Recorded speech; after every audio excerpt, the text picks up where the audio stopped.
morning. Today's guest joining us for our Careers and Cocktails is Alex. Alex is from Nexo, and I would like to welcome you to the Job Seekers Tavern. Hi, yeah, nice to be here. Thanks, Sarah.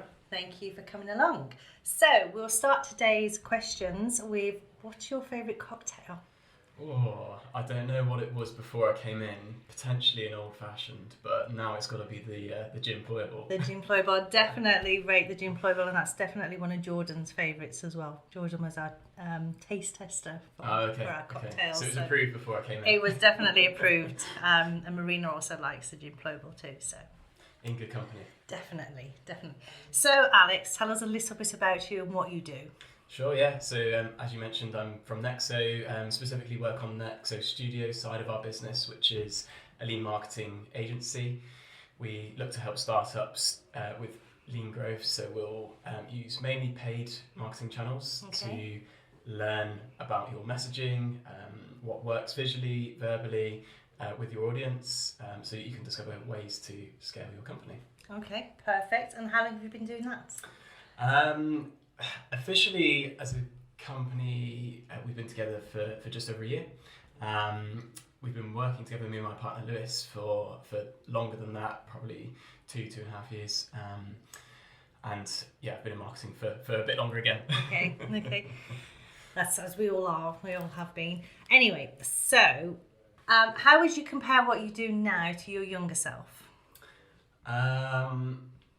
Quite different. So my kind of career path is very curved. I don't know how far you want me to go back in what detail, without knowing where we're going.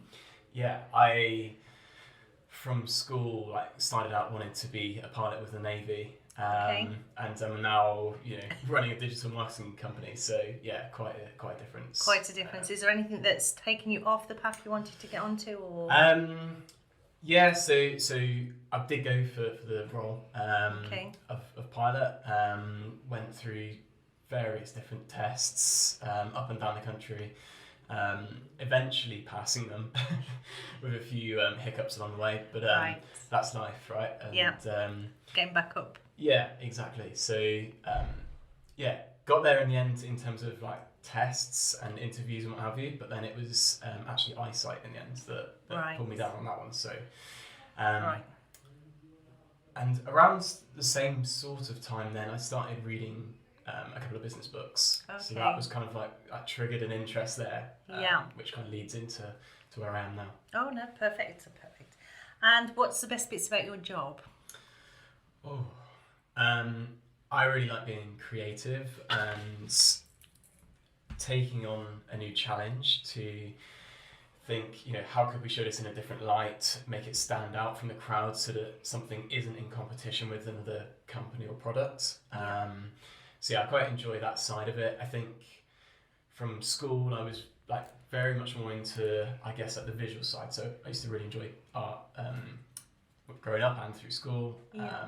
And so I guess that was one creative outlet then, but it's kind of just evolved, and I actually just like creatively thinking about something like that now, a particular marketing challenge or way to produce something. So yes, no, it's always good to focus on the things that you sort of come a bit more naturally, like the creative side of things. Yeah, I think so. I think I've made an effort to also try and experience and at least get to a good standard at the other parts too. But yeah, always helps being able to call on other people to bring in and do the bits that they excel in, and I think that kind of makes for a better project overall. Okay, and what bit of advice would you give somebody who's maybe just starting out on a career or transitioning into a career, or maybe looking at a change like you've made of where you originally wanted to be? One, what are you passionate about? That's got to be first before you even think about anything else. Because if you don't love it, then either you won't stick with it, or if you do stick with it, you're going to be miserable, right? Yeah. being completely blunt about it. So definitely follow your passion, which I know is always easier to say than do. But yeah, I think if you start there, and even if it's something that maybe then is an entry role that you're moving into as a way to get there, or even starting off doing something free in your spare time, which is in that space, which helps you to get into that as an industry or space or whatever. Yeah. But yeah, definitely have that in mind. Yeah, no, passion plays a big part in helping you progress in a career as well, instead of just being stuck doing a mundane day to day. But like you say, it can take a while for you to actually find out what the passion is. Yeah, that's the tricky part too. Is obviously, like, a lot of people don't necessarily know what they want to do straight away. And yeah, I think back in school before wanting to be a pilot, I wanted to be an architect. We had careers day in, I don't know, I think like year 8 or 9 or something like that. Right. And remember an architect coming in and not being overly sold on the idea of pretty much just doing maths all day. Sorry to any architects that are listening in to this today, but yeah, I think when you're younger, definitely you've got that kind of freedom to trial and just get out there and don't think you've got to stick to one thing. And I think people have kind of like caught on to that anyway. I feel like the way the job market's gone, especially with things like the gig economy, where you can literally just go online to one of these sites and pick up the odd job here and there to get experience in it if you're a self-starter, or go and approach other companies that potentially are in those spaces already to test things out. I think that's a good thing to do while you're kind of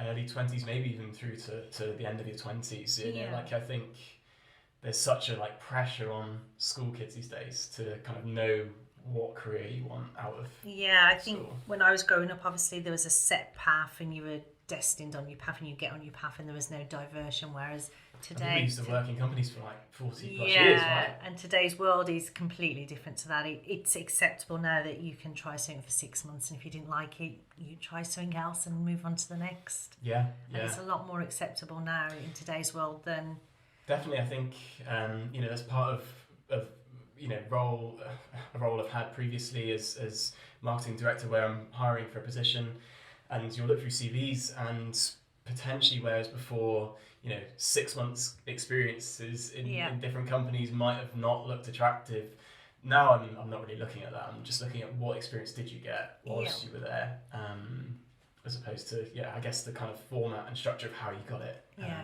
But also how it's applicable to the role as well, right? So definitely there might be things, for example, like in a marketing role, where agency experience is desirable, or it might not be desirable, depending on what it is we're hiring for. So. No, and it's quite broad as well. Marketing is quite a broad, as we know, it's a very broad area and it can be very specialised as well. So, yes. So my other question for you, which is the last of the more career-based questions, would be, what mistake have you made in your career, or what is your biggest mistake? See, the biggest is always more pressure, isn't it? Whenever it's the most, biggest, best, it's the biggest mistake you've made. More pressure.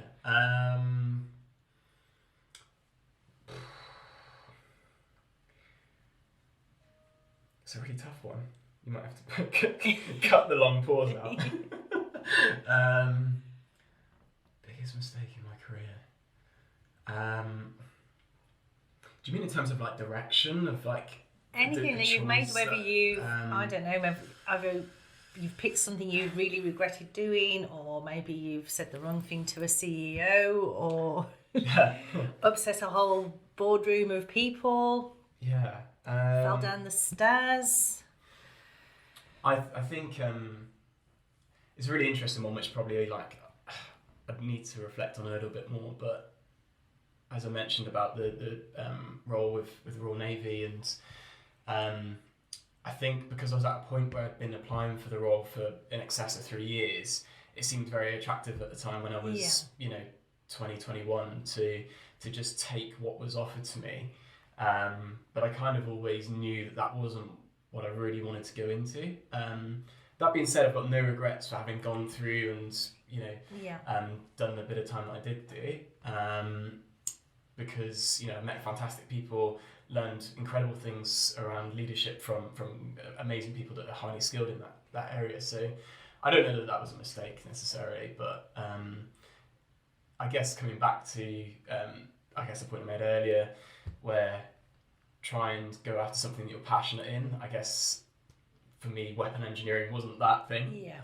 And so maybe to follow my own advice It's is a little bit. to maybe have not made that decision. But yeah, I think it's obviously easy to look back on it now, isn't it, and think about that. Yeah. That's quite a deep one. Yes, it is deep. It is deep. I don't know if there's Hence the reason I didn't prepare anybody for the questions. No. I don't know if there's a little bit lighter one. No, that's fine. You don't have to. I don't know. There probably will be loads of things. So I'll walk out today. And Good. Oh, damn. I'm not trying to make out as if I've never made mistakes. It just it is hard. It is hard to draw on. I like to try and make small mistakes often, if that makes sense. Like rather than build it all up and make a big up.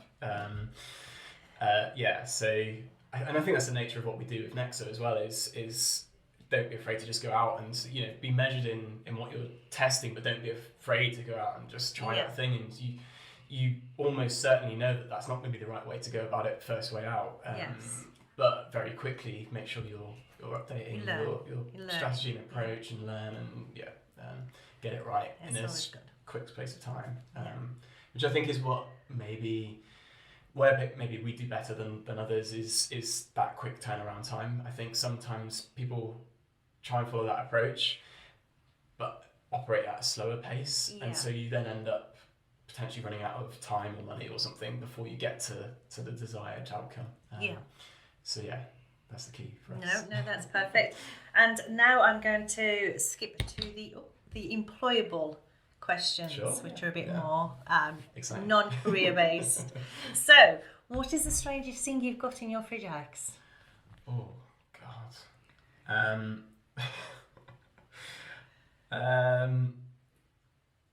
I don't go to the fridge a lot.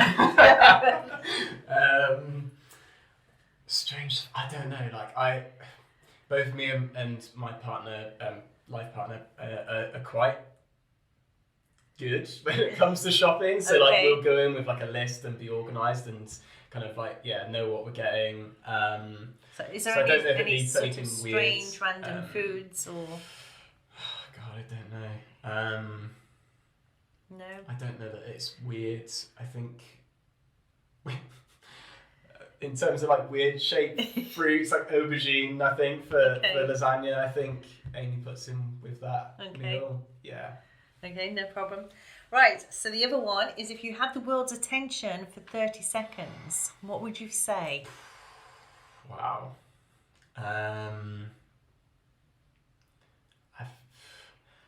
I feel like it potentially would be something sustainability related, which is obviously a hugely important issue in the world right now. This is my like PR response. No, but honestly, genuinely, before coming into Nexo and setting up the studio, I was working on my own startup, which was in the fashion technology space, and there was a real kind of like sustainable driver behind that, which I think is hugely important. Obviously, that's one of those industries that has a huge impact on the world. So I think, and also having just mentioned Frozen Planet as well, which I was watching last night, I think David Attenborough does a great job of obviously raising that awareness. So I think the one thing with that space though is that it can often feel very like negative, and people just kind of are often looking for a way that they can help, but it can't be so big that it's unachievable. Which I think is kind of just like a general lesson in life, is like, whether you're building products or whatever else for people to use, make sure that there are kind of like easy actionable steps to achieve something. And I think that's kind of what we were looking to try and unlock with that business in terms of our marketing position and what have you. So I'm going to go with that. Yeah, okay, perfect. And if you could interview a famous person, who would it be and why? I should have sat up last night looking through what are curveball interview questions what that might could Sarah possibly ask? come up. Yeah.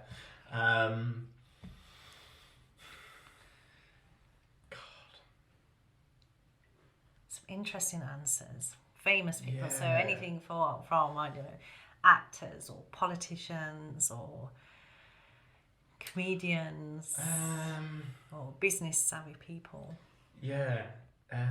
I don't know. It's really difficult because I think as well, like today, that kind of content is so like openly accessible as well. So like obviously 50 years ago, you would have had to had a meeting in the room with that person to, like you say, to sit down and talk to them. Whereas now, obviously, you can listen to their audiobook or somebody that might have been on a podcast, and you kind of you get to listen to all of these great people, and so that's what I try to do as much as possible. I don't know. I think Branson would be a good one though. Picking his business brain. Picking his business brain, but also I just think it'd be a good laugh at the same time. Yeah, it'd definitely be a lot of fun if you know the stories that I have read from his book and then everything else that you kind of hear. I don't think it would be a dull conversation in the slightest. Somebody like that. Okay, and our last question for this podcast would be: if you could have any superpower, what would it be? Tough questions. Real tough one. Superpower. Wow. Anything you could be.